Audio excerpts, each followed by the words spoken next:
মানুষকে কখনোই এতটা বিশ্বাস বা এতটা কোনো মানুষের উপর নির্ভর করা উচিত না, যেটাতে আপনি পুরোপুরি ভেঙে যাবেন।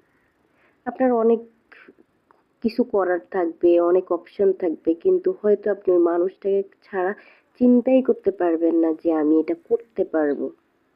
সুতরাং নিজের উপর স্বনির্ভরশীল হন। আর আরেকটা কথা হচ্ছে, সবসময় আল্লাহর উপর বিশ্বাস রাখুন। জীবনে দুঃখ আল্লাহ দেন, আবার সুখও আল্লাহ দেন।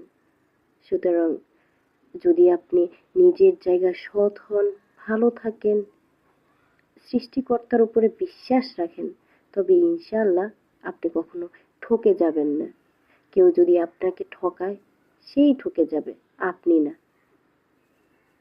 মানুষের জীবনে দুঃখ দুর্দশা আসবে যাবে, এটাকে এটা সাময়িক। আল্লাহর পরিকল্পনাই উত্তম, ইনশাআল্লাহ।